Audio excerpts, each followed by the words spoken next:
Hello friend, केम छो बधा? जय श्री कृष्ण। तो मित्रों, आज આપણે બનાવવાનું છે આવું મસાલાવાળું ભીંડાનું શાક। જો કેટલું સરસ છે ભીંડાનું શાક। આવું બનાવી લઈએ આપણે ભીંડાનું શાક। મિત્રો, તમે મારી ચેનલને હજી સબસ્ક્રાઇબ, લાઇક, શેર ન કરી હોય તો તમે લાઇક, શેર, સબસ્ક્રાઇબ કરી દેજો તો તમને મારા નવા વિડિયા જોવા મળશે અને આવી જ ગુજરાતી રેસીપી જોવા મળશે।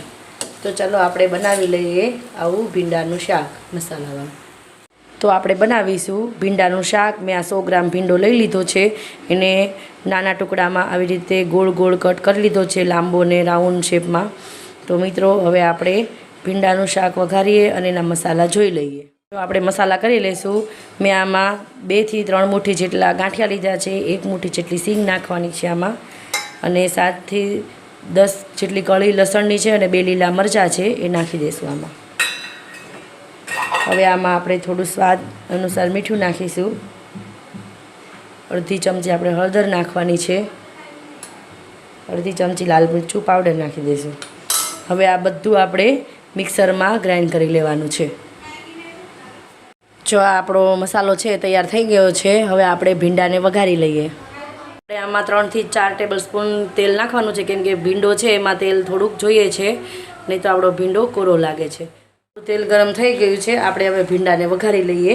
આમાં રાઈ નાખવાની નથી, આપણે આખા જીરાથી આપણે આ ભીંડો વઘારવાનો છે। તો મેં 1 ચમચી આખું જીરું લઈ લીધું છે, 4 થી 5 ચપટી હિંગ લઈ લીધી છે અને અડધી ચમચી આપણે હળદર નાખીશું। હવે આપણે આ ભીંડો છે એ નાખી દેવાનો છે। મિત્રો, આમાં અત્યારે મીઠું નાખવાનું નથી, નહીં તો આપણો ભીંડો ચીકણો થઈ જશે। હવે આ બધું મિક્સ કરી લઈએ। ભીંડો છે થોડો સોફ્ટ થઈ ગયો છે। હવે આપણે જે મસાલો બનાવેલો છે એ આપણે હવે નાખી દઈશું।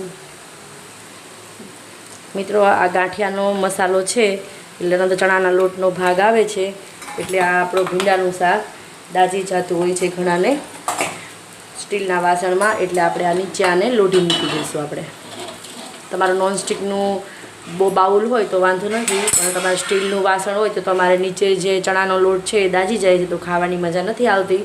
તો આપણે આ નીચે લોઢી મૂકી અને આ ભીંડાનું શાક બનાવવાનું છે। 3 થી 4 મિનિટ માટે ઢાંકીને રહેવા દેવાનું છે, એટલે આ મસાલો જે છે એ ભીંડામાં મિક્સ થઈ જાય ત્યાં સુધી। મિત્રો, આ મસાલો છે જે ચડી ગયો છે, હવે આપણે એને હલાવી નાખીશું। મિત્રો, તમે આવી રીતે એક વખત જરૂર ટ્રાય કરજો। ભીંડાનું શાક खूब सरस लगे छे, खावानी खूब मजा आवे छे अने टेस्टी पण लागे छे। हवे आपणे आमां थोड़ा मसाला करी दईशुं। आपणे आमां लाल मरचुं मसालामां नाखेलुं छे, एटले आमां थोडुंक आपणे ओछुं नाखीशुं, नहीं तो आपणुं शाक तीखुं थई जशे। थोडुं आपणे लाल मरचुं नाखी दईशुं अने थोडुं धाणा जीरुं पावडर नाखी देवानुं छे। हवे आपणे बधुं मिक्स करी लेशुं। मीठुं नाखीशुं। બધું ચડી જાય પછી જ આપણે મીઠું નાખવાનું છે, નહીં તો આપણો ભીંડો છે એ ચીકણો થઈ જશે। આવી રીતે મિત્રો તમે કરશો તો તમારો ભીંડો ચીકણો નહીં થાય અને એકદમ સરસ શાક બનીને રેડી થશે। હવે આને બધું મિક્સ કરી દેવાનું છે અને 2 થી 3 મિનિટ માટે રહેવા દેશું। પછી આપણે આમાં ધાણા નાખી દેવાના છે। 3 મિનિટ થઈ ગઈ છે અને મીઠું ને મસાલો બધું મિક્સ થઈ ગયું છે।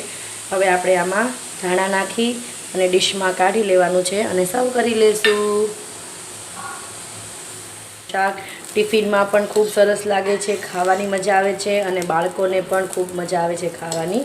મિત્રો, થોડું અલગ રીતે આપણે ટેસ્ટમાં બનાવીએ તો બધાને ભીંડાનું શાક ભાવે છે। જો મિત્રો, બની ગયું છે ભીંડાનું શાક। ચાલો મિત્રો, ભીંડાનું શાક ખાવા। આને આપણે રોટલી, પરાઠા, ભાખરી સાથે પણ ખાઈ શકીએ છીએ।